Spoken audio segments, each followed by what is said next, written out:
NPR. What happens when roughly 1 million people working legally in the U.S. suddenly lose the right to stay here? That is what we're in the process of finding out.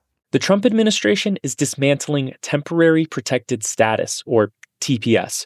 It's a humanitarian designation that protects certain foreign nationals, regardless of immigration status, from deportation because their home country isn't safe.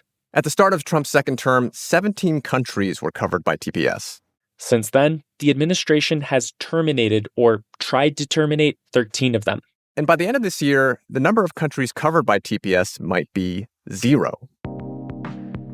This is The Indicator from Planet Money. I'm Adrian Ma. And I'm Ricky Mulvey. What does terminating TPS mean for people's lives, their livelihoods, and the U.S. economy? Today on the show, we'll find out by looking to Florida, home to more Haitian TPS holders than any other state. This message comes from Edward Jones, where they believe rich is about taking care of what gives your life meaning. That's why your financial advisor personalizes your plan to help you preserve your progress and create something that lasts. Let's find your rich. Edward Jones, member SIPC.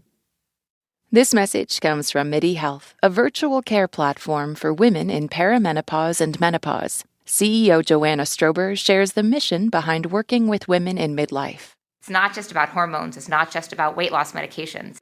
We are very much a holistic care platform, and our job is to figure out whatever medications are appropriate for you and offer you those medications.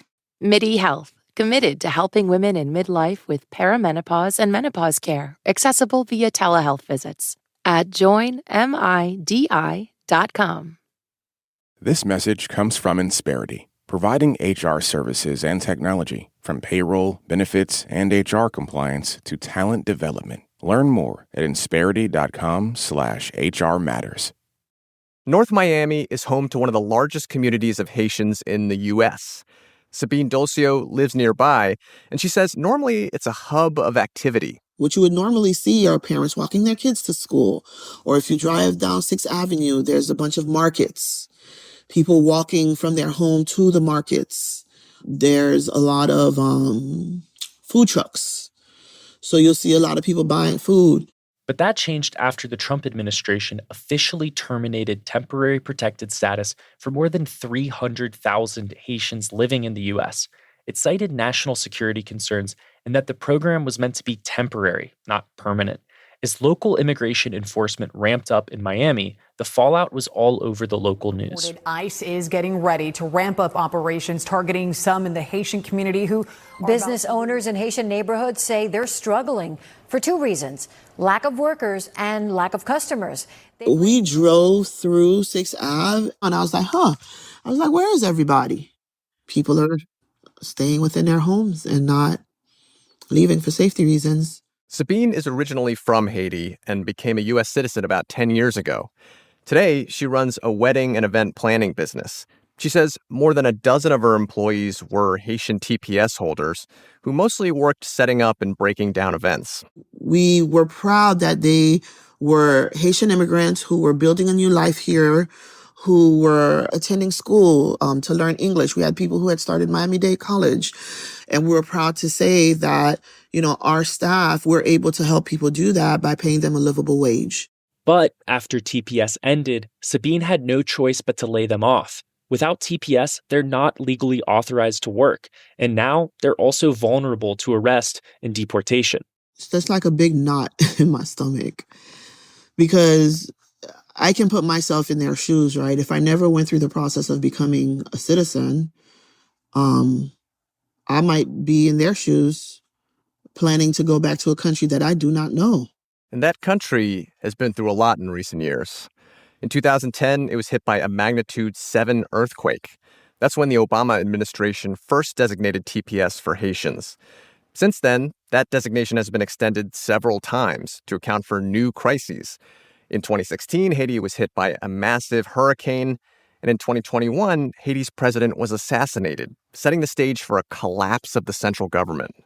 For many of its 12 million residents, gang violence, hunger, and a lack of access to basic infrastructure has become a part of everyday life. They left for a reason, you know? So now to have to go back and kind of figure it out, it breaks my heart.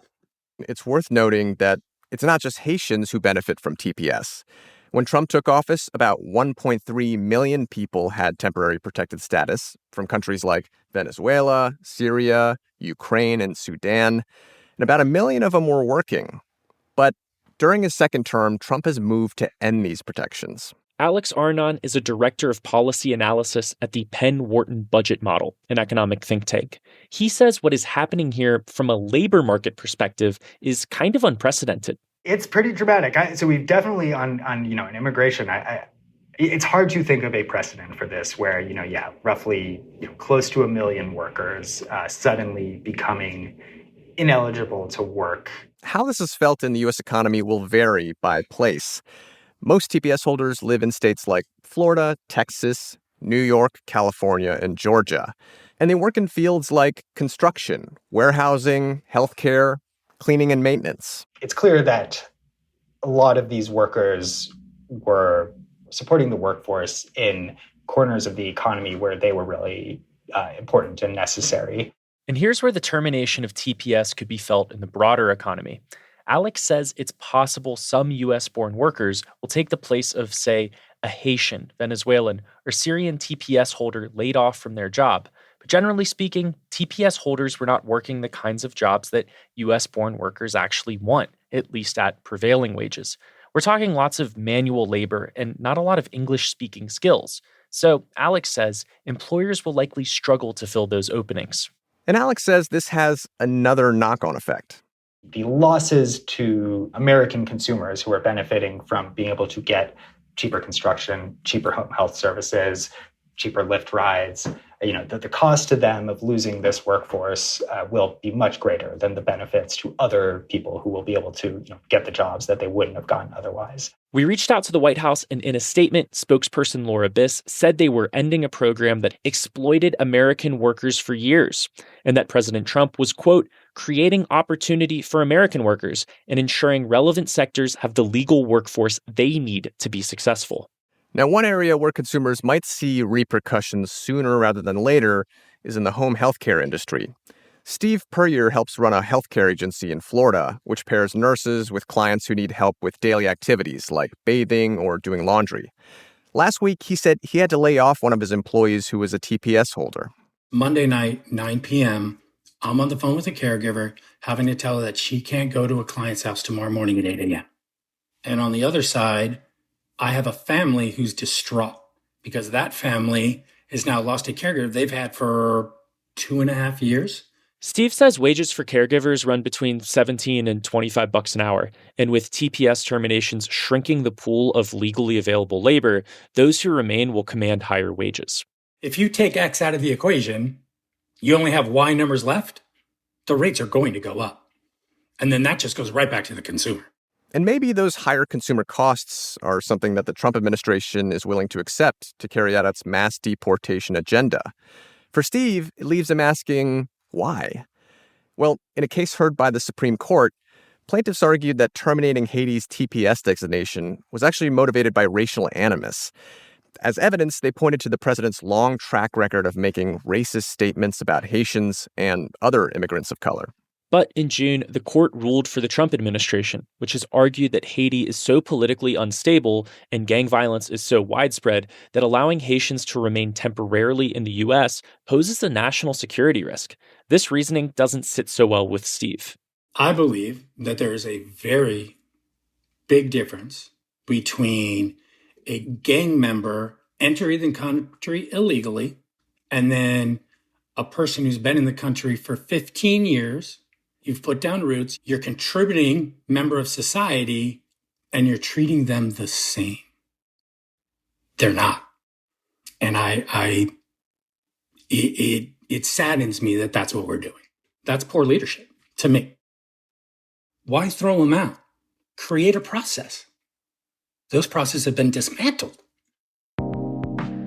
Without a process, hundreds of thousands of people stripped of TPS will probably end up living in the shadows.